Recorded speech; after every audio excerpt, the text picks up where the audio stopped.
Muito bem, então muito boa tarde a todos. Temos hoje mais uma Smart Discussion online no âmbito do nosso grupo Share Knowledge. Como sabem, temos feito estas sessões com muita regularidade. Esta é já a sessão 270, portanto, no espaço de 5 anos, portanto, tem sido de facto uma dinâmica muito intensa. E hoje é um gosto, temos aqui connosco dois ilustres especialistas e também amigos, que são de facto dois dos melhores representantes no nosso país daquilo que é uma agenda de confiança no empreendedorismo e na capacidade de criar empresas e de lhes dar valor e de as fazer crescer. O Paulo Andrés, como sabem, é um conhecido especialista neste tema, já teve responsabilidades no nosso país em vários contextos, neste momento está fora do país, e publicou recentemente um livro que, aliás, teve a ocasião de discutir connosco nas Galveias, num outro contexto em que nós também nos encontramos, e será, sem dúvida, uma pessoa absolutamente essencial para essa conversa, pela experiência que tem e pela visão que nos vai trazer sobre aquilo que é o estado da arte e os desafios que colocam às startups. O Bruno é um também conhecido e reputado gestor, ele foi fundador da Bolt, uma conhecida startup que começou há 15 anos, foi, entretanto, integrada numa grande multinacional francesa, a Devoteam, e neste momento, dentro dessa dinâmica global, o Bruno é o CEO da Devoteam em Portugal e, portanto, tem feito também um trabalho fantástico. Antes de passarmos ao Paulo e ao Bruno e depois à discussão, uma nota sobre as duas sessões que vamos ter na próxima semana. Na próxima semana, portanto, vamos ter duas sessões ligadas ao ciclo que estamos a fazer sobre a nova agenda dos mercados. Já fizemos 4 sessões, uma sobre o Brasil, outra sobre a Alemanha, outra sobre a Espanha. Ontem fizemos uma sobre Portugal e a China. E na próxima semana vamos ter duas sessões muito interessantes. Na segunda-feira vamos discutir um tema da maior atualidade, a questão dos Estados Unidos, como é que Portugal se poderá relacionar com estes novos Estados Unidos do Trump. O António Martins Acosta, que é o secretário, que é o presidente da Câmara de Comércio Portugal-Estados Unidos, vai ser o coordenador da sessão. E depois vamos ter dois oradores de muito alto nível, o António Redondo, que é o CEO da Navigator, uma multinacional portuguesa na área do papel, e o Bernardo Correia, que é o Country Manager da Google, uma multinacional americana de referência e que dispensa apresentações. E depois, no dia 5, temos uma sessão sobre Portugal-França, um mercado também muito importante, onde vamos ter também dois ilustres oradores. O André Rodrigues, que é o administrador da Impetus, uma empresa do Norte, na área têxtil, que tem feito um trabalho fantástico na afirmação da marca num setor que está a passar por grandes transformações. E o Sérgio Babedo, que é o CEO em Portugal da Thales, que é uma conhecida multinacional francesa na área da defesa e do espaço. O representante da ICEP em Paris vai ser o keynote. Mas pronto, mas passando à sessão de hoje, ela vai ter dois momentos, portanto, começaremos com o Paulo, que falará à volta de 15 minutos, depois o Bruno também, e depois temos aqui uma discussão entre todos. Eu agradecia, como é habitual, que tentassem ter os alto-falantes desligados, e depois na discussão, quem quiser colocar alguma questão, que levante a mão para podermos organizar a sessão. Muito obrigado, Paulo. A palavra é tua. Obrigado, Jaime, pelo convite. É um prazer estar aqui convosco. Deixa-me só dizer uma, uma coisa que nós estamos aqui a falar é sobre as startups em Portugal. E uma das diferenças que eu vejo de Portugal, não só Portugal, de alguns países europeus, para, por exemplo, os Estados Unidos, onde eu tenho uma grande ligação, e também aqui para a Inglaterra, é a forma como nós falamos dos êxitos das startups. Não é uma crítica a ti, Jaime, mas tu disseste que o Bruno fundou a empresa e depois foi integrada numa multinacional. Pá, isto dito por um americano, isto era Sim, o mas foi Bruno. integrada no sentido positivo, ou seja, Não, eu a sei, não, mas isto, multinacional isto teve a dito por um capacidade de ver americano. o potencial da empresa. Ok, ok, tudo bem, tudo bem. Exato, não, mas isto não é uma crítica, já, mas isto não é uma crítica a ti, mas a forma como nós celebramos o sucesso em Portugal é completamente diferente como se celebra o sucesso nos Estados Unidos. Um moderador nos Estados Unidos a falar do Bruno, do êxito do Bruno, pá, era uma coisa que uma pessoa dizia, pá, pronto, isto é uma coisa do outro mundo. Em Portugal, nós não valorizamos muito o sucesso dos empreendedores, penso eu. E por isso isto é um primeiro tópico que tem a ver com a forma como é que nós olhamos para o sucesso dos empreendedores, como nós os celebramos em Portugal. Então, mas diz-me, Jaime, o que é que querias que eu falasse Não, desta não, primeira? basicamente, ó Paulo, a ideia é fazer um contexto sobre aquilo que são os desafios que se colocam às Ok. startups e o que é que neste contexto da economia em que estamos global são os desafios que se colocam desse ponto de vista. Basicamente é Ok. isso. nós estamos aqui a falar sobre a questão de Portugal, certo? Ou seja, sobre o que é que, como é que eu vejo Portugal. Vamos lá ver, nós somos muito bons, os portugueses, a desenrascar, a ter algumas ideias bastante interessantes, eventualmente até a criar alguns protótipos, mas depois, na questão da internacionalização, na questão da escalabilidade, eu acho que nós aí temos uma grande diferença para outros mercados. Quando eu recebo um pitch de uma empresa portuguesa que está à procura de financiamento, em geral, obviamente há exceções, não estamos aqui a falar de exceções. É alguém que tem uma ideia, mas não validou essa ideia com o mercado. Não diz, eu falei com esta empresa está interessada no produto. É tudo e normalmente aparece equipas muito só de portugueses, não é?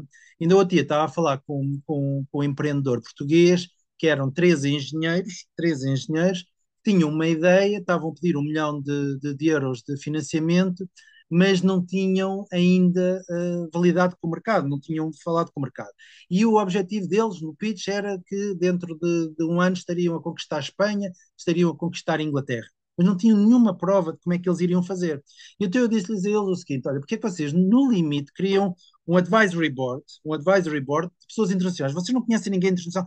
Eu conheço um americano, conheço um na Ásia, que está dentro do nosso setor, e eles poderiam ser pessoas muito interessantes. Então eles começaram a falar com eles, criaram um advisory board, mudaram o conceito de negócio, e aquilo passou a ser uma empresa que era uma empresa portuguesa, que iria fazer ali um determinado projeto, uma empresa internacional. Os advisory board members trouxeram-lhe acesso ao mercado. Com isso, diminuiu o risco da empresa, e com isso estão numa melhor posicionamento. Por isso, eu acho que há aqui uma questão que tem a ver com a escalabilidade e internacionalização das empresas, e isso nós temos algum potencial em Portugal, duas áreas de grande potencial que eu acho que nós não estamos a aproveitar bem. E são duas áreas que é o seguinte: uma, a diáspora. Nós falamos muito da diáspora, eu vivo em Londres e vejo aqui portugueses que têm acesso a poder de decisão de milhões e de milhões de libras e por isso de euros em termos internacionais, que eles poderiam adquirir produtos e serviços de empresas portuguesas, mas praticamente a diáspora só serve para os bancos, estou a dizer em geral, para os bancos pedirem dinheiro para pôr lá o depósito. Eu falo com muitos portugueses aqui em Londres, mas também nos Estados Unidos, e raramente há alguém do ICEP que lhes contacta a dizer: olha, você estaria na disposição de ser mentor ou apoiar startups ou até de ser investidor. Eu acho que o governo em Portugal poderia criar um programa de co-investimento com a diáspora, ou seja, se houver alguém relevante da diáspora, que tenha acesso a mercados, etc., que acrescente valor, possa investir, o governo português vai co-investir nessa startup. Qual é a vantagem disso? É que imediatamente temos acesso, essa startup tem acesso a mercados. E tendo acesso a mercados, tendo clientes, os investidores vão atrás. E isso diminui muito o risco. Eu acho que Portugal podia olhar um bocadinho para o exemplo irlandês, que é um exemplo espetacular da diáspora. Eles têm aquilo muito bem organizado e podia fazer uma rede. A outra área de grande potencial que eu acho que nós temos é esta comunidade estrangeira que agora reside em Portugal.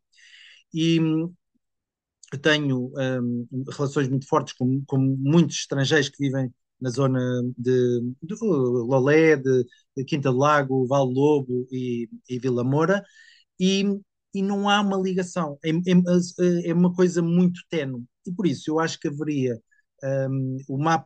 fazer o mapa do tesouro, perceber quem é que está cá em Portugal.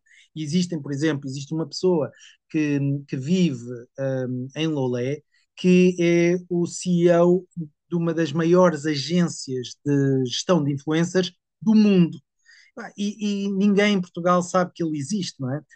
Um, Agora, ali na zona do Costa Terra, eu tenho relações familiares. A minha irmã é uma das principais interior designs em Costa Portugal, Terra em Melides, né? em Melides. Muito bem. Nós não temos ideia, ou a maior parte das pessoas, do tipo de pessoas que estão a ir para lá. E do tipo de pessoas, eu não vou dizer aqui os nomes das pessoas, mas é tudo pessoas de top a nível mundial.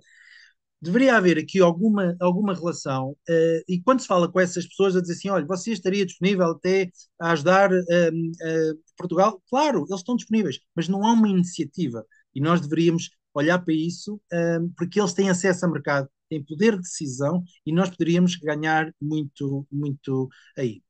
Relativamente a uma outra, olhando para duas outras áreas também de Portugal e as diferenças que eu vejo de Portugal, relativamente a outros países, é o acesso às universidades. Em Portugal, a experiência que eu tenho, em geral, é aceder aos laboratórios das universidades para fazer teste, fazer um protótipo, é uma coisa muito complicada. As universidades criam muitos problemas. Em Inglaterra, isso é muito mais fácil, está muito melhor organizado, e nos Estados Unidos ainda mais. E por isso, haveria aqui uma mudança de mentalidade a nível das universidades, no sentido de abrir os laboratórios às startups. Isto não é qualquer um que vai lá e que testa, não é isso. Mas haver alguma forma em que as startups que têm um produto pudessem criar lá um protótipo, porque a maior parte dos empreendedores vem às vezes pedir 30 mil euros para criar um protótipo, e eu não compreendo essa situação. E depois, por último, temos aqui uma questão que tem a ver com a filosofia da administração pública, no sentido de não facilitar muitas vezes o papel dos empreendedores. E por isso acho que haveria aqui um papel do governo e da administração pública no sentido de apoiar os empreendedores na questão da mitigação do risco. Porque o dinheiro, existe muito dinheiro, não existe problema de dinheiro em Portugal, nem existe problema de dinheiro em praticamente nenhum país do mundo, tirando algumas exceções que não vou aqui referir. Mas o problema tem a ver com o risco, com a percepção de risco do lado dos investidores. E os investidores olham para as startups com muito risco. E por isso, o papel do Estado, em vez de estar a colocar dinheiro nas startups, fundos perdidos, etc., deveria ajudar essas startups a reduzir o risco. Porque reduzindo o risco dessas startups, e há várias formas que o Estado pode fazer para reduzir o risco, a percepção de risco do lado dos investidores diminui drasticamente, e ao diminuir drasticamente, eles próprios vão investir. Mas o Estado é mais fácil dizer que dá a fundo perdido X dinheiro, porque é uma coisa muito, muito fácil, do que estar numa questão de mitigação de risco do lado das startups. Né?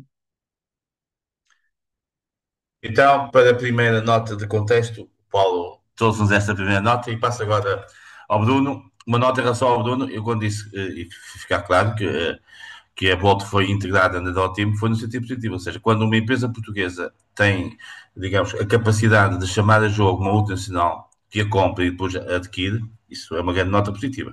E felizmente, neste caso concreto, teve a capacidade de saber aproveitar os recursos ao mais alto nível, em particular o seu fundador e CEO, que neste momento é uma pessoa com uma responsabilidade ainda mais global do que a que tinha. Portanto, estamos claros e estamos aqui para celebrar aquilo que é o espírito positivo dos empreendedores. Bruno. E que ele agora não sabe o que é que há de fazer ao dinheiro, que esse é que é o ponto, que esse é que é a grande Exatamente. preocupação Antes dele. fosse, antes Muito fosse. bem, muito bem. Força, Bruno. Bom, olha, já agora uma nota, antes de mais, obrigado Jaime pelo convite, é um gosto estar aqui com todos vocês e sobretudo também aqui com o Paulo, que eu gosto imenso, um grande amigo. Ahm, já agora quero-vos dizer que isto de ser empreendedor, eu hoje sou CEO da Devoto em Portugal e também sou Global Vice President no grupo.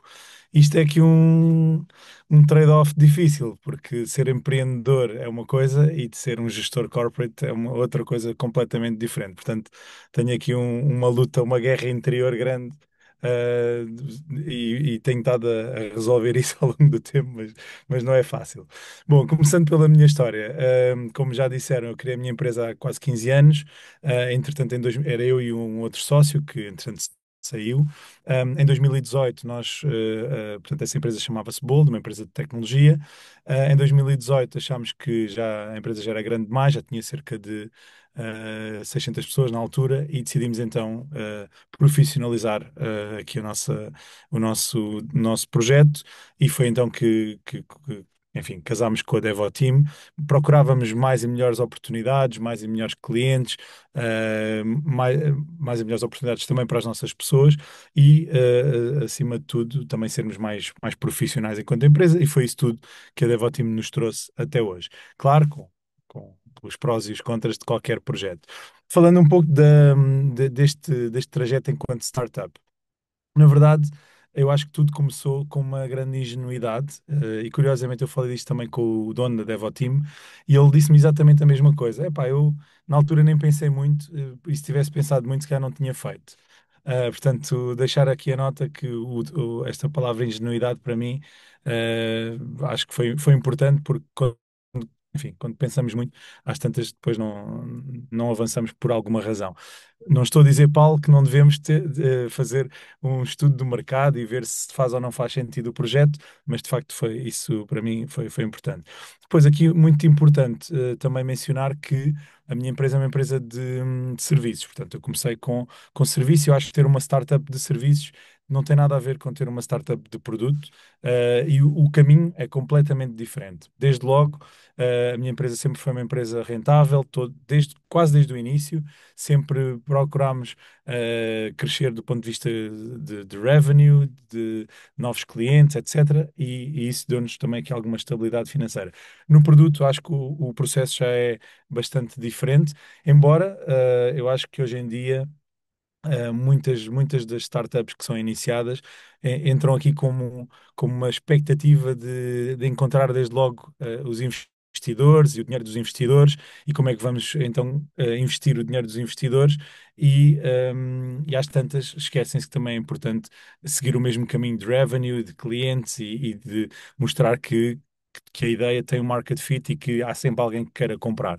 Eu acho que às vezes esquecemos disso. Aliás, tive recentemente uma startup na qual investi que esteve a ser muito preocupada no tema do produto e de como se o produto estava ou não estava perfeito e depois no final acabou por falhar. Precisamente porque não tinha, pronto, não tinha market fit, não tinha clientes, não tinha revenue e a coisa acabou por não correr bem. Mas pronto, isto aqui muito importante, na minha perspectiva, desde logo, desde o início, é o empreendedor em si e a mentalidade que existe. Tem que ser uma mentalidade muito empreendedora, com muita resiliência, e, acima de tudo, muita disponibilidade, porque isto de criar empresas é tudo muito bonito, mas é muito exigente do ponto de vista, destes pontos de vista de disponibilidade, resiliência. Lembro-me no início de ver o tempo a passar e a minha conta pessoal a descer cada vez mais. Eu nunca pedi, não pedi dinheiro a nenhum banco, nem nada disso. E às tantas começa a ser um bocado assustador. Portanto, nós temos mesmo que vender para a coisa ser rentável o mais rapidamente possível. E portanto, esta sustentabilidade financeira acho que é um ponto que deve estar na cabeça das pessoas logo desde o início. Um, voltando aqui ao tema do celebrar e olhar para o sucesso, uma vez estava numa conversa, já não me lembro com quem é que foi, e alguém me apresentou como um empreendedor de sucesso, ou um empresário de sucesso. E essa outra pessoa disse logo: epá, empresário de sucesso, vamos ver. Empresário de sucesso era o Belmiro de Azevedo, era o Alexandre Soares dos Santos. Esses, porquê? Porque tiveram aqui várias gerações e as várias gerações mantêm-se e continuam a prosperar. Pronto, é uma perspectiva que eu na altura achei graça, embora, claro, hoje podemos ter sucesso mais, digamos, mais momentâneo, uma coisa mais.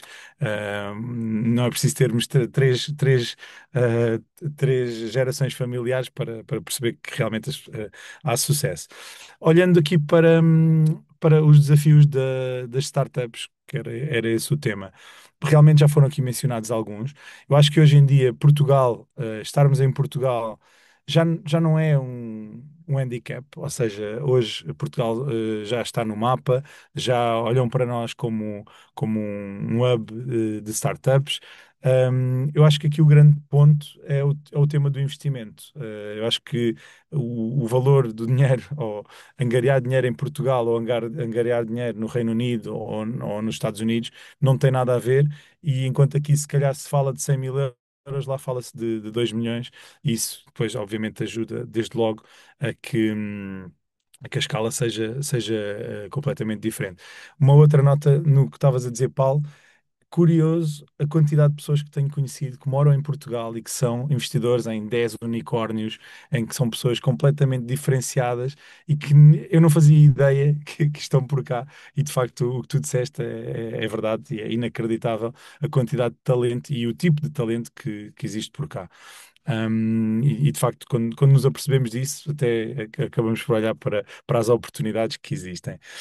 Bom, falando da escala, acho que o Paulo já falou, mas queria só mencionar que para crescer rapidamente e de forma sustentada, na minha perspectiva, não se pode só olhar para as Eu acho que a parte das vendas é fundamental e clientes é fundamental. Eu sou uma pessoa muito sales-oriented e eu tenho uma premissa que é a client obsession, portanto, temos que olhar para os nossos clientes e perceber o que é que os nossos clientes querem comprar.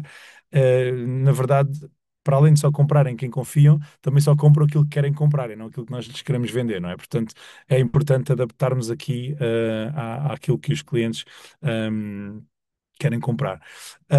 Depois, obviamente, não vou falar muito do talento, porque sabemos que esse é um ponto fundamental. À data de hoje, até é curioso, porque, bom, sou pró-startups, mas às vezes também não é muito interessante quando vejo talento que é espetacular e que podia estar a acrescentar valor em qualquer outro local e que tentam ter as suas startups, mas depois sem ideias pensadas e em ideias que não vão ter sucesso logo à partida.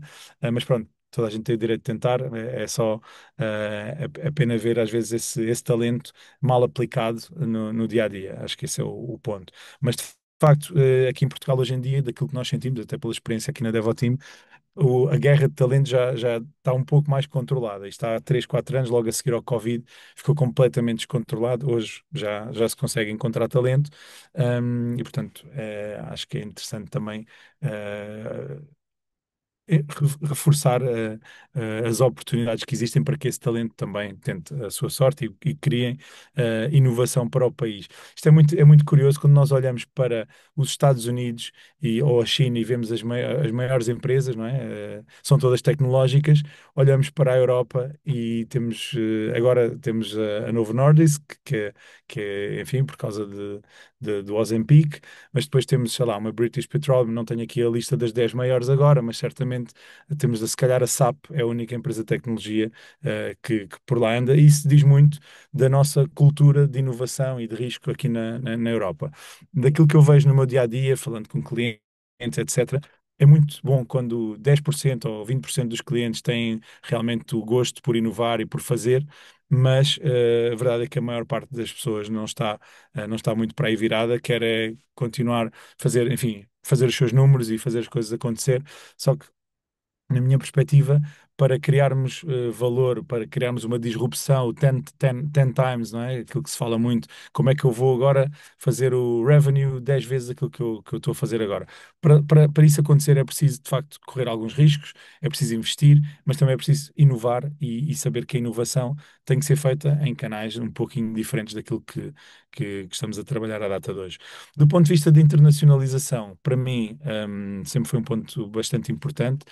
Desde logo criámos a Bold no Brasil. Foi uma boa experiência, embora nos tenha ensinado mesmo muito, de vários níveis, da questão cultural, a dificuldade de fazer negócios no Brasil, etc. O meu sócio, por acaso, ficou em São Paulo, portanto, eu costumo dizer perdi um soldado, ele ficou por aí, pelo Brasil. Um, mas desde o início que nós achámos que o nosso negócio só seria possível com a angariação de clientes internacionais. E, portanto, desde logo foi essa uma das coisas que nós fizemos. E posso-vos dizer que trabalhamos com clientes espetaculares, tipo, sei lá, já trabalhamos com a Apple nos Estados Unidos, com a Adidas. São só dois exemplos de marcas que toda a gente conhece, que à partida podemos pensar que é impossível, mas digo-vos, como o Paulo dizia também, através de diáspora ou de, sei lá, às vezes só de tentar, acaba por ser possível e, de facto, na minha perspectiva, um negócio em Portugal, com o mercado português hoje, enfim, tem que olhar para fora e tem que tentar a sua sorte lá por fora. Depois, uma coisa muito interessante que tenho visto também recentemente, para além, hoje em dia a concorrência é cada vez maior e há um ponto para mim fundamental que é a diferenciação. Portanto, como é que nós nos conseguimos diferenciar deste mundo tão global, tão concorrencial? Qual é que é o nicho onde vamos investir? Como é que vamos resolver algo que ainda ninguém está a resolver? Ou então, quando é que podemos só ter uma marca que seja muito melhor que as outras todas? Mas é preciso diferenciar por algum lado, e eu vejo que às vezes é muito difícil fazer essa diferenciação, sobretudo num mundo que está a mudar tão rapidamente. Falamos hoje todos do AI, e mesmo para empresas como nós, que estamos dentro do AI todos os dias, é difícil estar a par de tudo o que está a acontecer a toda a hora. Eu falo às vezes com as minhas equipas, e eles dizem, pá, mesmo para nós temos que andar sempre a testar, sempre a ver o que é que apareceu de novo, quais são as novidades, e por isso esse desafio da adaptabilidade, ou, enfim, da mudança, que é fundamental para que as coisas corram bem. Bem, depois há vários outros temas, a burocracia, as regulamentações, etc. A parte boa é que realmente Portugal é um país espetacular e que só por si também atrai muita gente. Portanto, temos inúmeras oportunidades com tudo aquilo que estamos aqui a discutir para continuarmos este caminho de nos posicionarmos como um hub de startups a nível mundial. Muito bem. Portanto, nós temos aqui pessoas de muitos perfis e que vão, obviamente, penso eu, assegurar aqui uma boa conversa. Eu, se calhar, para alterar um bocado aqui o perfil da conversa, nós temos aqui connosco a Vera Barros, que é uma pessoa que tem uma grande experiência na área da economia e que recentemente se juntou a uma entidade europeia, ou pelo menos que tem uma grande responsabilidade nesta área das startups. Vera, quer fazer um pequeno comentário, alguma questão aos jogadores, antes de passar aos outras pessoas? Muito obrigada, Jaime, e obrigada por esta interessante conversa. Não, tenho estado aqui sobretudo a ouvir e, e a aprender. Juntei-me à ESNA de facto há pouco tempo, portanto este mundo das startups ainda tem um caráter relativamente novo para mim, mas já vi aqui abordar uma série de tópicos que tenho encontrado nos vários documentos, também na consulta a outros stakeholders, e acho muito interessante de facto esta questão do risco, que muitas vezes é difícil, da atitude face ao risco, não é? É aquilo que nós muitas vezes também assinalamos quando comparamos o ecossistema europeu com, com o americano. E não sei até que ponto é que, claro, este perfil face ao risco tem muito que ver também com questões culturais, e há até teses interessantes que o associam, por exemplo, ao facto dos Estados Unidos terem sido um país criado a partir de imigrantes, e portanto há uma população, quando imigra, já tem um espírito mais aventureiro à partida, e que vai dar origem a este país. E por outro lado, os lugares de partida, como é o caso de Portugal, perde parte dessa população mais empreendedora. E por isso, se calhar, deixava a questão se revê nesta teoria, e que outros fatores é que encontram que possa justificar esta atitude. Se tem que ver também com o papel do Estado, por exemplo. O Acemoglu fala disso mesmo, até dá o exemplo português. E novamente agradeço esta excelente oportunidade. E felicidades no novo desafio, está bem? Obrigada. Nós vamos tentar, Paulo e Bruno, juntar grupos das questões para ser mais dinâmico.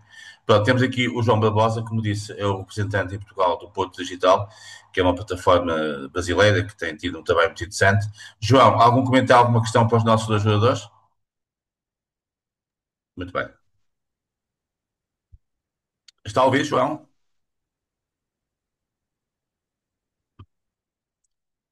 Não estamos a ouvir, João. Portanto, temos aqui um problema. João, não nos está a ouvir, pois não? Pronto, então, enquanto o João não dá nota de si, aproveitar aqui também a presença Temos do uma mão Miguel no ar. Fontes. O Paulo Menezes tem mão no ar. Já. Sim, sim, muito bem. Antes de passar o Miguel Fontes, o Paulo Menezes, pronto, Já que é um... estou, acho que agora já está, não já? Então passamos ao João e depois passa o Paulo Menezes. E depois passamos Desculpa, para o eu segundo. tive uma falha técnica. Sim. Estava a agradecer pelo convite e pela oportunidade de falar com o Bruno e com o Paulo.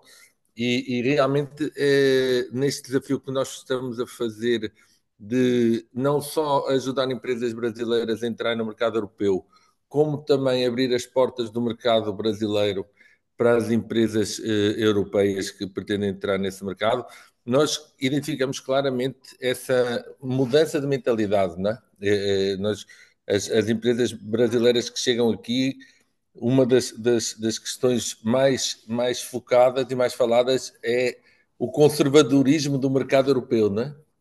Nós somos pouco orientados para vendas e somos muito conservadores, não só na exposição ao risco, como também no modelo de negócios. Eu queria ouvir aí a opinião do Bruno e do Paulo sobre isso. E, muito bem, e passamos agora ao Paulo Menezes, que é um ilustre amigo açoriano e que tem tido também um trabalho fantástico nestas áreas já há muitos anos. Paulo, por favor. E é um gosto tê-lo aqui connosco, está bem? Estamos a ouvir, Paulo? Estou, penso que temos aqui um problema de... Está em mute, o Paulo. Oh, Paulo, está em mute. Sim, e agora? Estamos a ouvi-lo. Diga uma coisa, está nos Açores ou está no continente? Eu estou nos Açores neste momento. Muito bem, está numa terra muito bonita, sim senhor, muito bem. Exatamente. Olha, eu estou a gostar muito deste painel, é bastante interessante. Agora, eu tenho uma empresa que criei com mais 3 sócios há cerca de 4 anos, e uma das dificuldades que nós sentimos é que o mercado português, nomeadamente o mercado português, tem muita dificuldade em compreender e aceitar os produtos portugueses. Pronto, valorizam muito mais o estrangeiro do que propriamente os produtos portugueses. Quando há, isto particularmente quando há produtos que têm alguma semelhança com outros internacionais.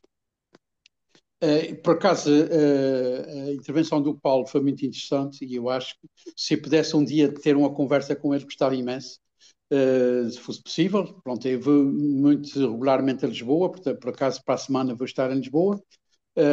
Não sei se ele estará para Lisboa ou não, mas gostava de falar um pouco sobre isso. O nosso produto, desenvolvemos um ecossistema de colaboração com capacidades e com muita tecnologia associada à cibersegurança. Temos um grande cliente, um cliente institucional. Já estamos a trabalhar com algumas empresas e temos uma carteira já de possíveis clientes para brevemente podermos implementar o nosso produto. Mas pronto, o que a gente sente é que para convencer as pessoas, nomeadamente em Portugal, que o produto é bom, que a solução é boa, que é melhor do que aquelas soluções que eles normalmente utilizam no seu dia-a-dia. Por exemplo, o produto que estamos a utilizar agora, o produto da minha empresa, faz exatamente o que isto faz, só que faz muito melhor. Pronto, isto é a maneira como eu vejo aqui o mercado português. Claro que nós não avançamos para fora de Portugal, mas imagino que seja parecido. Muito bem. Então passamos ao Paulo e depois ao Bruno e depois passamos a uma segunda ronda. Paulo, por favor.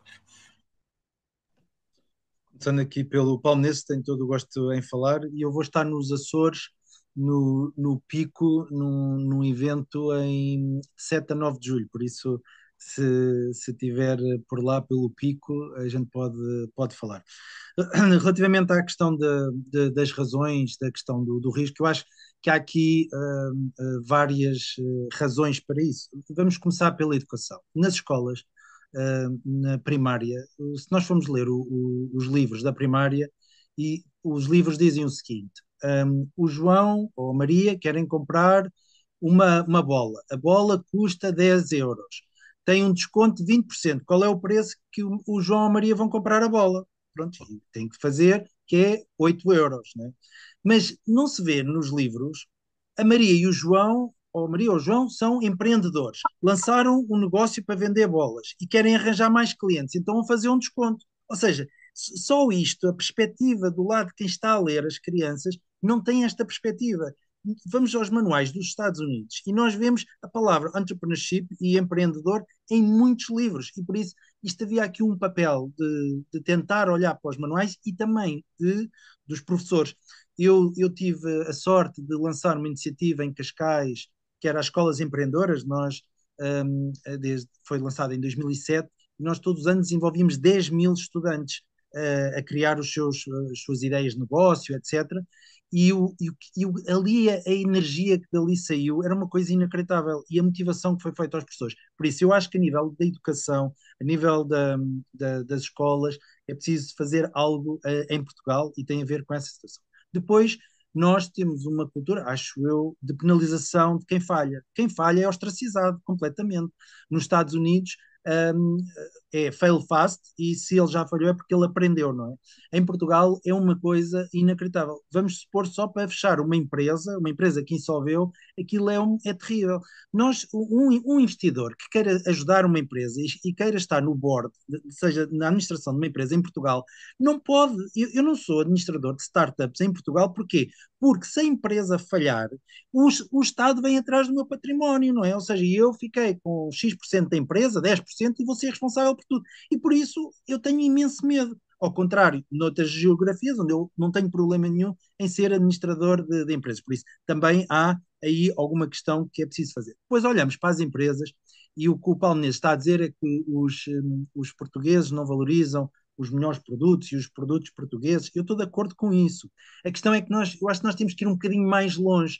E eu lembro-me sempre de quando eu ainda era sócio da Nova Base e antes de irmos para a Bolsa, eu lembro-me de falarmos, de perdermos um concurso enorme, enorme em Portugal, não vou referir aqui o nome, e nós falámos com o diretor de informática que era um concurso para nós muito importante. E o diretor de informática diz: olha, vocês têm o melhor produto, melhor equipa, muito melhor preço, mas há uma coisa, é que se vocês falharem, a culpa vai ser minha, porque eu fui contratar uma startup, uma empresa mais pequena. E por isso eu vou contratar uma multinacional, porque se eles falharem, a culpa não é minha, eu não vou ser despedido.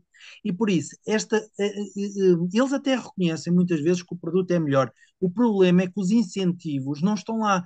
E quem está por cima dessa pessoa não diz que se a pessoa falhar, a culpa é dela. E por isso as pessoas tomam uma atitude muito mais conservadora nesta situação. Depois temos um outro caso que é o seguinte: uma startup aproxima-se de uma grande empresa e diz: tenho aqui um produto muito melhor, gostava de fazer um piloto.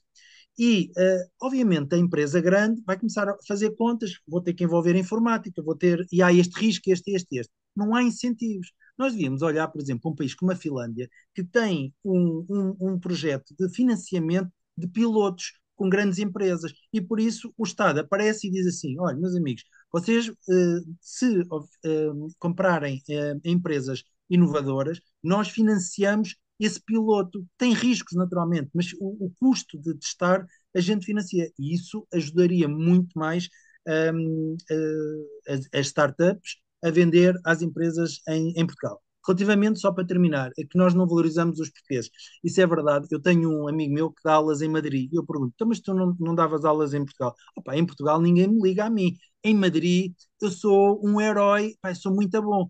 E tenho lá um amigo meu que fazia a mesma coisa em Madrid, agora dá aulas em Portugal. Ele em Portugal é um supra-sumo, mas em Madrid ninguém ligava a ele. E por isso, esta cultura de que nós não valorizamos os portugueses e tudo o que é estrangeiro é bom, isso de facto também é uma cultura que nós temos que nos tentar ajudar mais uns aos outros e apoiar. E eu tento, cá fora, em Londres, por exemplo, tenho muitas startups portugueses que vêm aqui em Londres e eu tento ajudá-los imenso, porque temos que nos ajudar uns aos outros, os que estão fora do país, não é?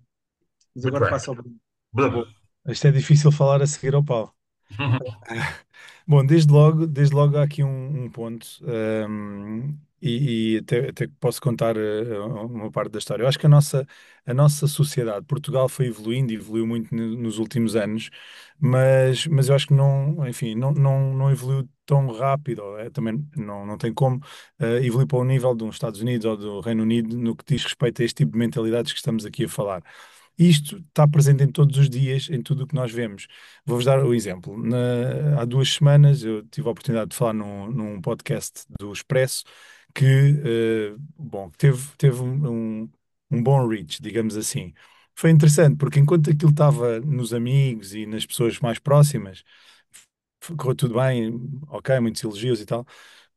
Mas depois não imagino a quantidade de haters que começam a aparecer só porque, lá está, porque começou a ter muita visibilidade e as pessoas vão vão dizer mal só porque sim, nem ouviram nada, só viram uma frasinha, mas vão comentar só porque acham que faz sentido. E acho que começa tudo na questão da educação que o Paulo falava, e de facto começa nas escolas primárias, mas não só. Tem de continuar nas preparatórias, nas secundárias, nas universidades, e só assim é que nós vamos conseguir mudar esta mentalidade que hoje, enfim, que já está melhor. Acho que hoje os miúdos de 15 ou 20 anos já têm uma perspectiva completamente diferente daquela que havia há 20 anos, quando eu comecei a querer ser empreendedor. E depois há aqui outro ponto que aconteceu comigo, não sei como é que é com outras pessoas. Uma pessoa não nasce e eu quero ser empreendedor. Isto tem que ter tem que ter muitos estímulos de pessoas à nossa volta, de alguma coisa que nós vemos, etc. E portanto, se calhar, se embutirmos isto no nosso currículo escolar, às tantas vamos criar mais empreendedores e com muito mais conhecimento desde logo, e se calhar associando a uma literacia financeira, como é que se trabalha com bancos, como é que se trabalha com VCs, como é que se trabalha com o dinheiro que não é nosso. E se calhar vais começar uma empresa, pá, deixa uma parte do teu dinheiro, mas olha, depois vai procurar investidores. Não sei, tudo isto e depende do projeto, do caso, etc. Mas tudo isto não foi ensinado e eu vejo, eu próprio, à data de hoje, continuo a aprender todos os dias. Se eu agora quiser criar uma empresa muito maior, vou ter que ir perguntar ao banco como é que me empresta, se calhar, dinheiro para evoluir. E dou-vos o exemplo até da Devoteam. A Devoteam era uma empresa cotada em bolsa quando eu cheguei ao grupo. Em 2020, eu acho que eles se assustaram com os movimentos do mercado e quiseram privatizar a empresa. E para essa privatização nós temos um fundo, que é o KKR, e que investiu muito dinheiro, ficou com 50% ou algo assim das shares, mas de repente toda a perspectiva mudou, não é? Portanto, e mesmo a perspectiva dos donos. Em relação à questão de na Europa sermos conservadores, que o João perguntou, um, eu acho, foi um pouco o que eu falei, eu acho que nós não temos aquela. Nós não lidamos bem com o risco e não lidamos bem com a inovação, e portanto, se não temos em nós esse mindset, é muito mais fácil no dia a dia irmos trabalhar, fazermos aquilo que nos mandam. Se nos mandam ir para a esquerda, nós vamos para a esquerda, se nos mandam ir para a direita, vamos para a direita, mas não há risco de dizer ao dono da empresa: epá, mas tu que estás a dizer se calhar não faz muito sentido. Se calhar tem que se ir por outro caminho. Isto é apenas um exemplo do que depois é aplicado em tudo, ou seja, dos tempos que tive no Brasil, deu para perceber que realmente a cultura brasileira é muito mais alinhada com os Estados Unidos do que propriamente com a Europa. Porquê? Porque se calhar mandam-se mais de cabeça, arriscam mais e tem aquilo que o Paulo falou, é fundamental.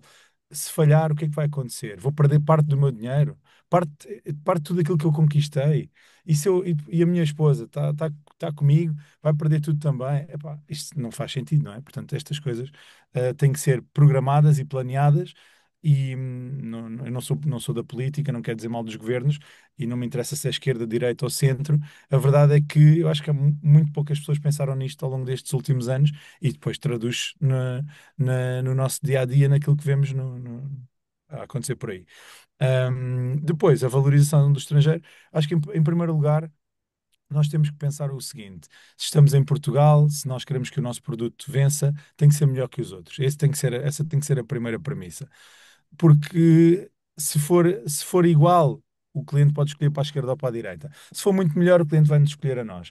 Agora, também digo que quando eu estive no Brasil, gostei imenso, quer dizer, não gostei na altura, aliás, não gostei nada, de ver Ouvimos que já agora. E quanto tempo é que esteve no Brasil, sem inscrição? tive entre idas e voltas cerca de um ano e meio a criar a Já. empresa. Mas o que é que aconteceu? Na altura que a Telefónica comprou, aliás, na altura que a Telefónica comprou a Vivo, se não me engano, o que é que aconteceu logo de seguida? Começaram a tirar a Portugal Telecom, que existia, a PT, já não me lembro qual das PTs era, mas era uma das empresas que prestava serviços à Vivo, e começaram a pôr empresas espanholas, como o caso da Indra e outras. Portanto, isto acontece noutros países, os franceses também fazem muito isto. Os portugueses não estão muito para aí virados e não têm é um bocado o tema da diáspora, não é? Nós não nos ajudamos quando estamos mesmo a precisar, pá, ninguém nos ajuda. Por acaso, digo isto, o Filipe Boton, que é uma pessoa que eu gosto imenso, quando eu falei com ele a primeira vez, a primeira coisa que me disse: olha, Bruno, se algum dia quiseres ir para os Estados Unidos, podes usar os meus escritórios, podes usar as minhas facilities, o que tu quiseres, e não tens de pagar nada. Ou seja, parece não, mas são pequenos pormenores que ajudam desde logo. Mas pronto, o tema acima de tudo, nós temos é que ter um produto que faça a diferença, e se fizer a diferença, depois vai. Passamos agora a uma segunda ronda. Eu vou tentar desafiar pessoas com perfis diferentes para criar aqui alguma dinâmica. Então, temos aqui a Adriana Costa, que é responsável da incubadora e, portanto, do apoio às startups da Universidade de Aveiro, que é um ecossistema muito conhecido de todos. Adriana, quer fazer um pequeno comentário, algumas questões aos jogadores? Agradecer alguma novidade também, para termos tempo para as outras pessoas. Sim, olá a todos. Eu entrei assim interrompante, cheguei Muito agora. bem, sim, senhor. E sim, antes de mais, dizer que, ora bem, eu que lido com startups todos os dias, não é? Portanto, consigo efetivamente comprovar os desafios que elas têm, não é? Portanto, nós aqui na região temos trabalhado muito nesta questão das escolas, mesmo dos secundários, começar muito cedo, mas lá está, é algo que há de dar frutos num futuro próximo, esperamos nós, não é? Mas acredito e tenho a noção de que ainda há muito a fazer e que há pouco investimento nesta área. Portanto, os municípios e as escolas vão fazendo um pouco, mas não têm ainda meios e disponibilidade para chegar mais além. E muitas das vezes falta utilizarmos as nossas startups como inspiradores, não é? Muitas das vezes, de outros, dos alunos e de outras pessoas que queiram empreender e podermos comunicar às vezes o impacto que esta realidade das startups e que as empresas têm nas economias das regiões, não é? Portanto, muitas das vezes, eu acho que se nós conseguirmos comunicar muitas das vezes o impacto que geramos, se calhar vamos ser vistos de outra forma e as pessoas vão começar a poder investir mais nesta realidade das startups. Porque os desafios são muitos, a falta de financiamento, a falta de capacidade muitas das vezes para vender. O Bruno falava da tecnologia, às vezes até temos empresas com produtos tecnológicos interessantes, mas depois têm muita dificuldade em chegar mais além e não há aquele capital inicial que acredite e que arrisque nestas pequenas startups. Mas eu considero, e não tenho nenhuma questão aqui em particular, portanto, eu tive o prazer de ler o livro do Paulo Andrés, que achei muito curioso, e a forma simples como se comunica esta realidade, falamos aqui das startups. Mas só para dizer que eu acho que todos juntos em comunidade, que eu acho que às vezes é um bocadinho isto que falta, não é? Portanto, é nós podermos nos suportar aqui um bocadinho uns aos outros. E eu que estou numa incubadora e falo por todas as incubadoras do país, por todos os parques de ciência do país, nós somos muito poucos dentro destas organizações, às vezes digo eu a fazer milagres, não é? E, e se não fosse a comunidade, não é? Muitas das vezes podermos trabalhar em comunidade era difícil conseguirmos atingir aqui os nossos objetivos. Mas acho que quer as startups, a questão do give back, não é? Portanto, e hoje já se começa a verificar um bocadinho isto, empreendedores de sucesso que depois querem ajudar outros empreendedores numa linha mais abaixo. Eu acho que isso acaba por ser muito importante para ajudarmos as startups a superarem os desafios que são imensos. Muito bem, sim, senhor. O Carlos Leite foi durante muito tempo o responsável de uma conhecia multinacional das tecnologias, tem a perspectiva do lado multinacional, mas trabalhou com muitas startups e tem a dinâmica das startups. Carlos, algum comentário ou questão para estes nossos ilustradores?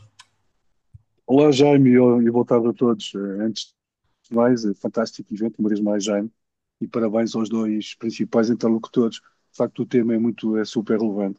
Gostei muito de todas as intervenções, inclusive esta última também da Adriana, julgo que sintetizou muito bem aquilo que é a avaliação das startups.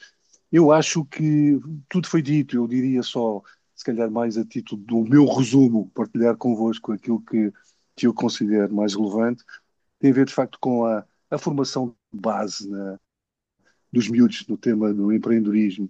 Acho que é fundamental e de facto temos que fazer mais ações nessa área. De facto é aí que as coisas começam. Começam não só do ponto de vista da necessidade de empreender, mas também da ética e do saber estar e do saber comunicar e de saber conviver, não é? Portanto, toda esta que é fundamental para estas empresas startups. O tema dos investidores e do capital de risco, acho que é um problema que nós temos que ter, que julgo que estamos a melhorar substancialmente, mas de facto a escala também não nos permite olhar de outra forma, de uma forma mais séria para os investimentos em startups. E por outro lado também as próprias multinacionais, nós somos fundamentalmente um país prestador de serviços, não é? Tipicamente os nossos recursos humanos das grandes empresas, pelo menos as multinacionais, promovem serviços ao invés de produzirem, não é? Portanto, no fundo, é uma capacidade mais de delivery e de promoção. Julgo que tem aqui um papel também muito relevante na promoção da proposta de valor das startups portuguesas. Muitas delas usam tecnologia e estes players também fornecem, e por vezes não. O que eu senti é que quando há uma atividade mais próxima destas startups, não só do ponto de vista tecnológico, mas também no apoio comercial, e houve aí alguém também que falou da dificuldade do ponto de vista da promoção comercial, em envolver estas startups em eventos, em ajudar em eventos internacionais, toda esta, toda esta iniciativa, estas ações são de facto diferenciadoras. E, portanto, eu acho que do ponto de vista de resumo, assim, partilho estes três ou quatro ideias: a formação de base, o tema do capital de risco, que é fundamental haver mais entidades a apostar, e depois o apoio, não só técnico, mas também, sobretudo, comercial, na dinamização do elemento fora das propostas de valor, que são muitas. Nós temos empresas fantásticas, somos claramente diferenciadores. Às vezes, depois, o que não conseguimos é comunicar e promover essas propostas de valor. E acho que, basicamente, temos que estar todos empenhados nesta senda. Pronto, É este o meu contributo. Muito bem, fantástico. Eu já passo aos jogadores. A propósito de comunicação e da importância de comunicar bem, temos aqui a Sila, que tem feito um trabalho fantástico em Viseu e que, aliás, vai lançar agora um livro revisitado, que lançou há muitos anos, sobre a comunicação das tecnologias e o papel das tecnologias. Sila, quer fazer alguma nota aos nossos jogadores? Não sei se está a ouvir, Sila, por favor.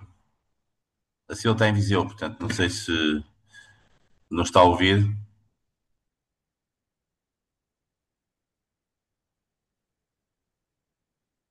Não está a ouvir, Sila? Peço desculpa. Muito bem, pronto. Então, enquanto não conseguimos falar com o Sila, eu se calhar. O Miguel Fontes já não está aqui connosco, penso que já terá saído. Não, estou já. Muito bem, muito bem. Então, se está, tem que falar, porque o Miguel é uma espécie de Eu até levantei a doutorado mão. nestas áreas, não é, Miguel? Miguel, faz favor. Não, levantei a mão porque também queria dar duas ou três notas breves, mas que espero eu ajudem também a enriquecer a conversa. Obviamente, cumprimentar todos os presentes, particularmente os oradores e todos os que estão nesta sessão. Bom, eu tinha aqui duas ou três notas que gostava de partilhar convosco, muito também baseadas na minha experiência em várias dimensões, mas vou-me cingir mais àquela em que estive 6 anos à frente da Startup Lisboa, que é uma incubadora, julgo eu, quem está nesta sessão por todos conhecida. E dizer que, eu, apesar de não ser um purista, eu gosto de que sejamos nestas coisas relativamente rigorosos. E eu acho que o primeiro contributo que temos que dar nestas conversas é separarmos um bocadinho conceitos, porque nós tratamos de forma um bocadinho indiferenciada startup, nova empresa, empreendedor, como se fosse tudo a mesma coisa. E depois, quando pensamos que é o objetivo da sessão, que é equacionar os desafios, baralhamos alguns desafios, em que alguns são comuns entre, por exemplo, uma PME e uma startup, mas é preciso, julgo eu, ir aqui aos básicos, que é o que é que diferencia uma da outra. E uma startup, por definição, é bom lembrarmos que é mais do que uma questão de dimensão ou de ser uma empresa recém-criada. Se eu criar amanhã uma pastelaria, é uma empresa recém-criada, mas não é uma startup, é só uma nova empresa. Legítima, ótima, serei um ótimo empreendedor, mas não é uma startup. Uma startup traz consigo, em termos conceptuais, a exigência de ser uma proposta disruptiva, de alguma forma, escalável, com essa ambição, e, portanto, aponta muito para uma lógica de produto. E os desafios são muito diferentes. Pensemos no tema do investimento para não me alongar muito. Enquanto uma PME, quando se dirige a querer investimento, dirige a um banco, e a linguagem do banco é perguntar por garantias reais, está preocupado no break-even, quanto mais depressa é que aquela empresa vai ter condições, digamos, de honrar os seus compromissos financeiros. Quando falamos de uma startup, se ela for com essa conversa para um verdadeiro investidor de capital de risco, perdeu a atenção dele ao fim de 2 segundos, porque o investidor de capital de risco não é disso que quer ouvir falar. Quer ouvir falar do roadmap, qual é a visão, qual é a ambição, como é que pensa escalar o negócio. Evidentemente, com a preocupação de que o negócio seja sustentável, mas sustentável é diferente de ser já financeiramente equilibrado. Basta pensar nas grandes startups internacionais em que a questão do equilíbrio financeiro não foi nunca a primeira questão. E, portanto, essa nota eu gostava de dizer. A segunda, muito rapidamente, é: num país altamente descapitalizado, estranho seria que no mundo das startups fosse diferente. Mas ainda assim, eu sou um otimista em dizer que fizemos um enorme progresso. Hoje há muito mais instrumentos de capital de risco e de VCs já com ADN perfeitamente português, com muito mais qualidade do que existia há 10 anos. Agora, há também, e esta nota, muita gente que se aproxima deste ecossistema, e por isso é que é importante a questão dos conceitos, não é por um purismo académico, que, sem saber, às vezes estraga, nomeadamente na comunidade daquilo que nós chamamos simpaticamente business angels. Por exemplo, uma das coisas que me acontecia muito enquanto estava na Startup Lisboa era pessoas que achavam que faziam um favor de aproximarem-se de uma empresa e diziam: pá, aquilo ainda não é nada, e o tipo só me quer dar 10%, ele se não me der 50%, eu não meto lá dinheiro. Eu dizia: pá, ainda bem que ele não lhe dá 50%, porque no dia em que ele lhe der 50%, numa ronda seed, estava a matar o seu negócio e o dele, porque obviamente estava-se a diluir de uma forma que depois nunca mais seria startup. E este tipo de conceitos, vejo ainda, infelizmente, muitas vezes, muita confusão entre o que é o modelo de escalabilidade, o modelo de negócio de uma PME, do modelo de startup. E é importante termos isso presente. Última nota, só a questão do talento. Obviamente que eu combati muito esta ideia de que nós éramos empreendedores porque tínhamos, digamos, um ADN de sermos capazes de fazer alguma coisa, desenrascar e tal, tal. Não, nós tornamos-nos um excelente exemplo de boas práticas de empreendedorismo quando qualificamos os portugueses. Ou seja, o nosso sucesso enquanto hub de empreendedorismo está intimamente ligado às nossas políticas públicas de qualificação das pessoas e dos portugueses. Não é por acaso que todas as grandes empresas que se tornaram unicórnios têm na sua base talento altamente qualificado, que seriam impossíveis sem as grandes escolas de engenharia, sem as grandes escolas de gestão, e, portanto, não tem nada a ver com o improviso, tem tudo a ver com a qualificação. E, portanto, é muito importante, uma vez por todas, termos esta ideia de que empreender não é apenas, digamos, ser capaz de forma mais ou menos criativa ou atabalhoada, resolver um problema. Tem a ver com, de facto, dominar processos, dominar linguagens, dominar tecnologias e a ambição de desenhar produto.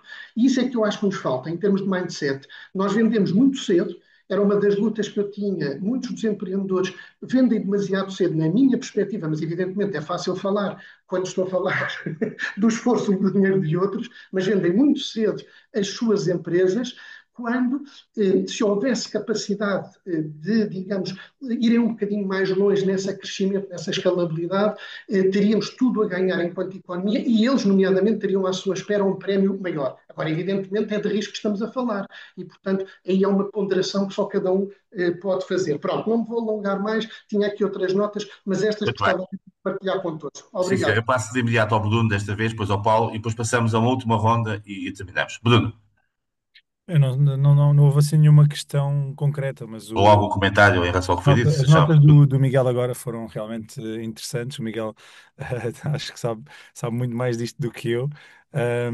E de facto, enfim, revejo-me no que o Miguel disse também. Acho que às vezes o discurso e o meu próprio discurso, Miguel, não é estruturado, porque na verdade eu não sou especialista em startups, eu estou a contar a minha história. Mas não há assim nenhuma questão. Se houver alguma questão em concreto. Muito bem. Depois passamos a um outro ciclo, logo se vê. Paulo, algum comentário aos comentários e notas que foram feitas pela Liana, pelo Miguel e pelo Carlos?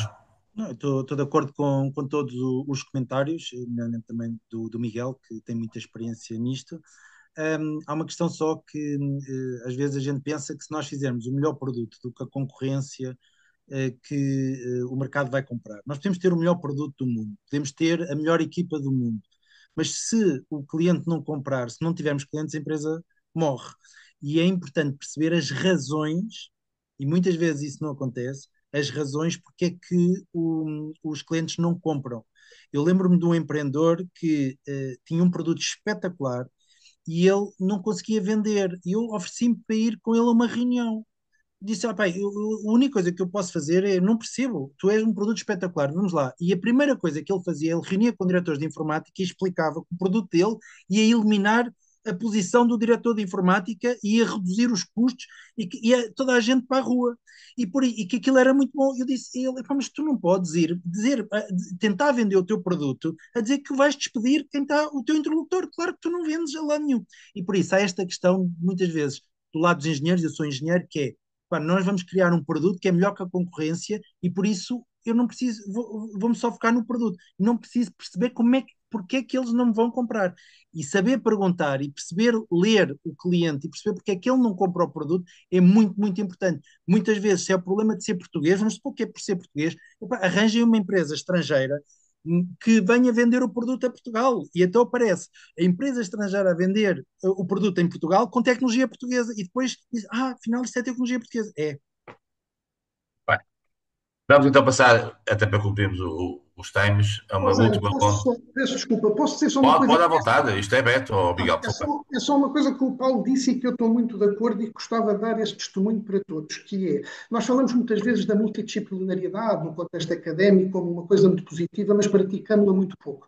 Quando me perguntava o que é que faz uma startup de sucesso, eu dizia, eu não tenho uma receita, não há um ingrediente, um pão mágico, mas há algumas coisas que dá a observação consistente se consegue dizer. E uma das coisas é a complementaridade das equipas. Em tese, é mais fácil uma equipa de founders que tem no seu seio um tipo muito bom de engenharia, que vai ser o CTO, mas também tem alguém muito bom em gestão e alguém também muito bom na parte digital e alguém na área com competências de marketing, do que se fosse só uma equipa homogénea só de gente de marketing, mas depois não percebe nada de tecnologia, ou só de tecnologia e não percebe nada de vendas. E isso é um desafio também para as nossas universidades, porque eu gosto muito de ir aos básicos, e a universidade é universalidade. E nós temos, por exemplo, modelos de desenvolvimento orgânico, em que em vez de fomentarmos a proximidade, a interdisciplinaridade pós-Bolonha, que já foi há tantos anos, de termos alunos de gestão a fazerem cadeiras de tecnologia e vice-versa, e de ciências sociais, tal, até a organização espacial, não quer ser deselegante com nenhuma universidade, cada um pense na que quiser, está ali numa lógica cada vez mais de guetização do conhecimento. A faculdade X vai para um campus, outra vai para outro, e perde-se aquilo que devia começar desde logo no seio da universidade, que era a estimular esta lógica de interdisciplinaridade. Não há nenhuma razão para que as pessoas das ciências sociais e humanas não tenham capacidades de também serem empreendedoras. Agora, se ficarem sozinhas, dificilmente vão fazer uma startup. Não percebem nada de tecnologia, não percebem de negócios, mas podem, junto com outros, fazer. Era só esta nota muito... Sim, senhor Miguel, e estamos aqui em open discussion, a ideia é discutirmos. Nós temos aqui o João Ramos, que foi durante 30 e tal anos, não, 20 e tal anos, jornalista do Expresso na área das tecnologias e, portanto, acompanhou muitas startups, melhor que ninguém conhece este tema. João, alguma questão? O João já não é jornalista do Expresso, mas mantém ainda, digamos, a dinâmica de outros tempos. Alguma questão para os nossos jogadores? Ou algum comentário?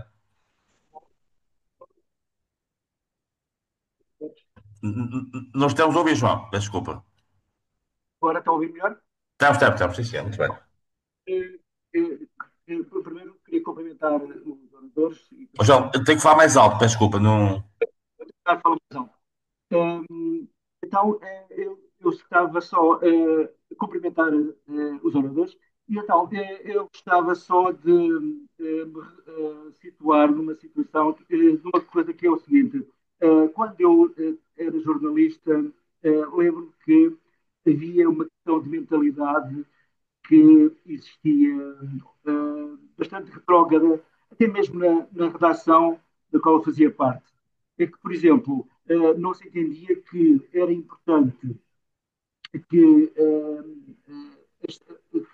que a métrica das startups não era a quantidade de startups, mas sim o que era importante era, na minha opinião, e é isso que eu defendia, era que houvesse, digamos que, um ciclo virtuoso em que houvesse saídas de desinvestimento, ou seja, os chamados exit, que depois iam retroalimentar o próprio sistema. Eu lembro que, na altura, tive um pequeno debate interno na redação do Expresso, em que havia as pessoas que criticavam um caso, alguns se recordarão, do professor Epifânio da Franca, que vendeu a Chip Idea. E as pessoas criticavam muito de ele ter vendido. Ora, o que é facto é que o vender uma empresa, encaixar uns milhões, pode ser super interessante, e isso vai ao encontro daquilo que o Paulo estava a dizer, e até o que aconteceu com o Bruno, que é, de facto, o sistema se retroalimentar. Nesse sentido, uma coisa que eu gostaria de perguntar ao Paulo, se é observador de, do que se passa em Portugal, se essa mentalidade já estará a ser ultrapassada. Por outro lado, também aproveitava para perguntar também qual é o mix de capital estatal e de capital privado que para um país como Portugal fará sentido que o ecossistema de empreendedorismo em Portugal possa funcionar.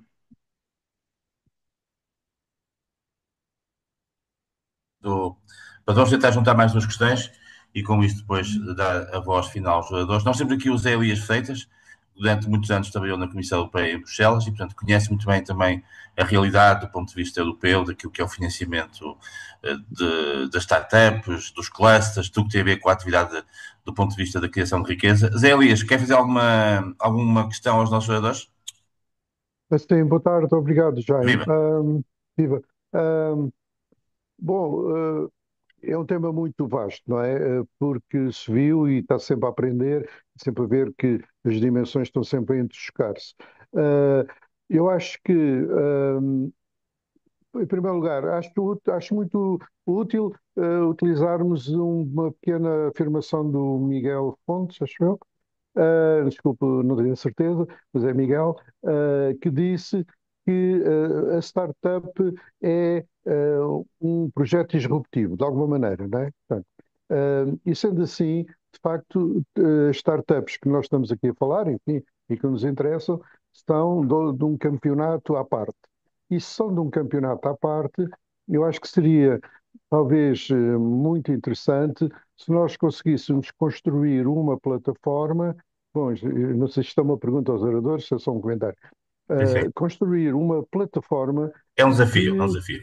Pois, uma plataforma uma plataforma nacional, agora estamos a falar do caso português, que não fosse uma burocracia acéfala, obviamente, e que não fosse simplesmente uma burocracia, mas que de facto pudesse interagir, devolver a bola aos diferentes startups em certos momentos da sua vida. Portanto, talvez fosse necessário ter um balcão de apoio estratégico às startups. Whatever it means. É claro que soluções mágicas depois não funcionam, eu sei, e soluções do Estado também não, mas nós temos muitos clusters, temos muita gente, temos muitos atores, temos o Estado, temos a política pública e, dado que estamos a falar de um campeonato à parte,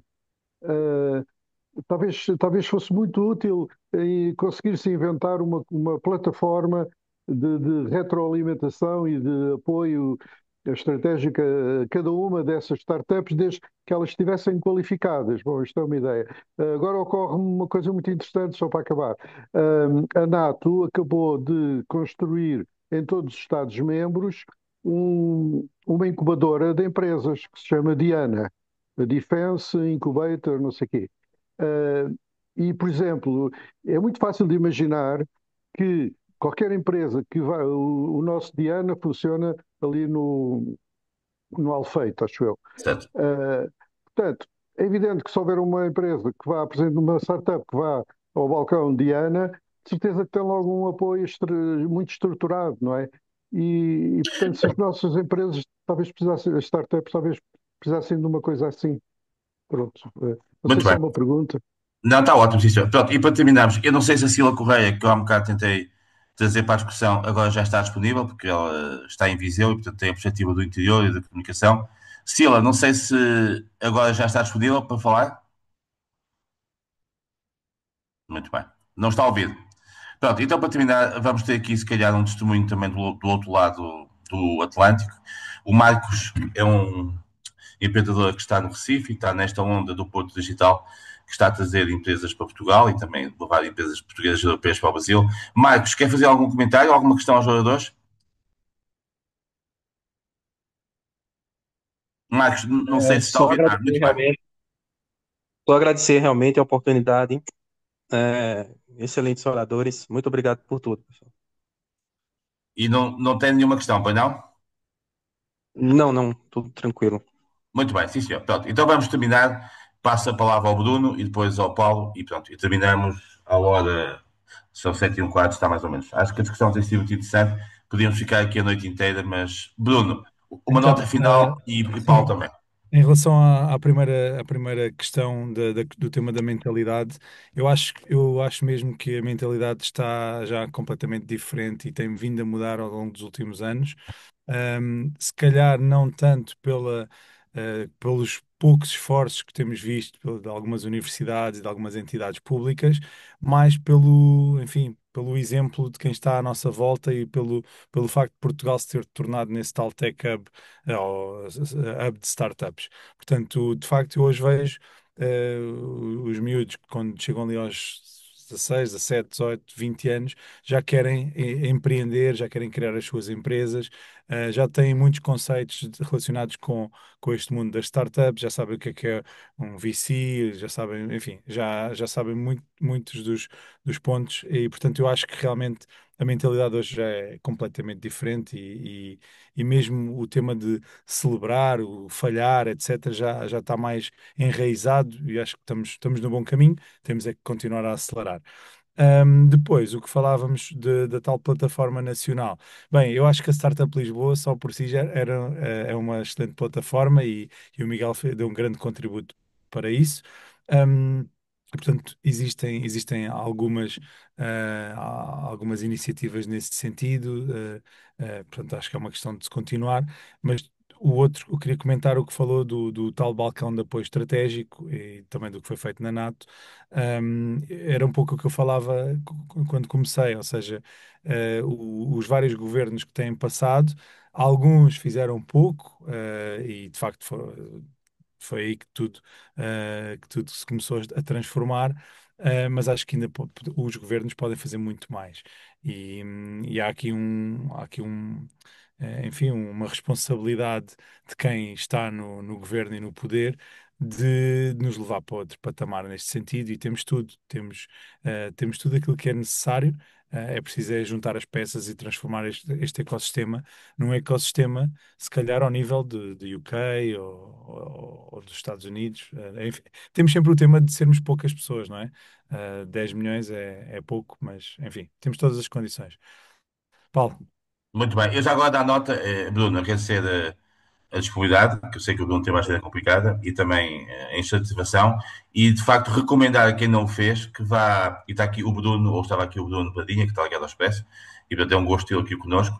E eu recomendo muito que ouçam a entrevista que o Bruno deu ao CEO, o CEO Limite, que de facto é um testemunho fantástico de alguém que de facto construiu um projeto, consolidou e deu-lhe uma dinâmica muito forte. E todas estas experiências são de facto muito interessantes e o Bruno é de facto uma referência para nós, Bruno. Muito obrigado por todo o Obrigado, percurso Jaime. e Obrigado por isso. pela Para amizade. terminarmos, last but not least, o nosso ilustre Paulo, a partir de Londres. Força, Paulo.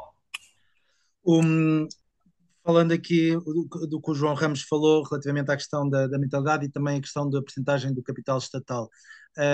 Eu acho que a mentalidade tem estado a mudar, mas a questão que nós temos que olhar é quais é que são os incentivos para quem está dentro, por exemplo, da função pública para tentar inovar. Não há incentivos, ou seja, se a pessoa falhar é despedida, não é?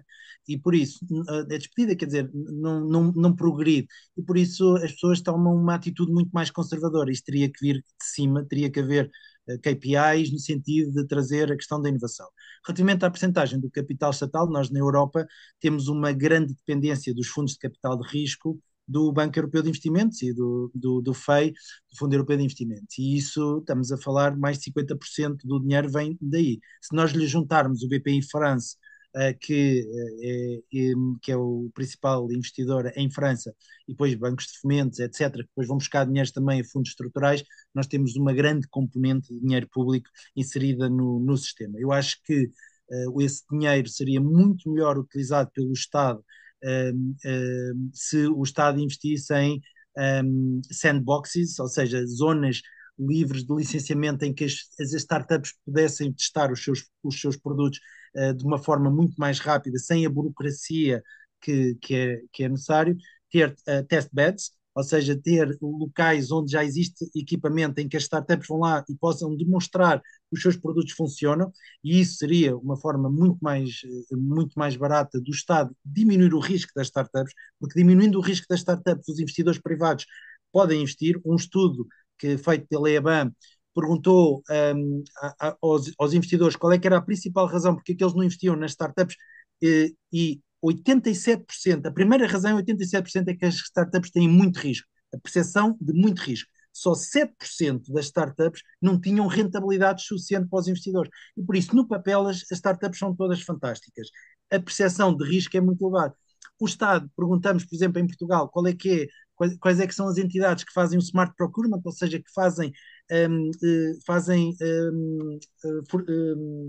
agora esqueci uma palavra em português, procurement, compra de produtos ou serviços de forma inovadora, em que não metem lá o balanço da empresa, do fornecedor. E por isso, uma startup dificilmente consegue ganhar esse tipo de situações.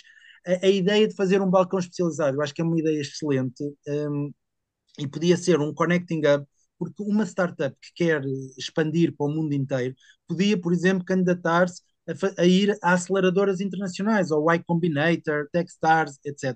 Mas as startups não têm essa cultura e muitas vezes também não sabem aproximar-se desses aceleradores e também não sabem falar muitas vezes com clientes internacionais. Haver um balcão especializado, com pessoas especializadas a apoiar essas startups que têm alto crescimento e que querem ir para fora, eu acho que isso era uma excelente ideia e temos que ir passo a passo. Portugal tem um enorme potencial, é só a forma como é que nós podemos fazer as coisas e eu estou confiante que Portugal ainda vai evoluir bastante. O Bruno Padinha acabou de partilhar aqui a entrevista que o Bruno Mota deu ao Expresso. Bruno Padinha, não sei se quer fazer alguma nota sobre essa entrevista já agora, e com isso terminamos. Recomendo só que ouçam a entrevista porque é um dos melhores episódios que eu já ouvi deste podcast e aproveito para agradecer aos oradores e a toda a gente que participou. Gostei muito de assistir à discussão. Tive de sair momentaneamente, mas ouvi praticamente tudo. Muito obrigado. Muito bem, o Bruno é um entusiasta destas agendas e tem estado sempre connosco. Obrigado, Bruno. Só dar nota para concluir que acabo de ter agora aqui a indicação de que hoje foi publicado pela Comissão Europeia um documento que é o EU Startup and Scale-Up Strategy. Choose Europe to Start and Scale. Portanto, quem for agora ao site da Comissão Europeia vai encontrar este documento que, sem querer, tem muito a ver com o que nós aqui falámos hoje e, portanto, tem a ver com esta agenda das startups para a União Europeia. Se de facto isto vai ter ou não sequência é outra questão. Muito obrigado a Paulo, muito obrigado a Bruno, muito obrigado a todos. Espero que, de facto, continuemos esta nossa agenda de discussão e uma boa semana para todos. Muito obrigado, está bem? Obrigado. Adeus, boa tarde.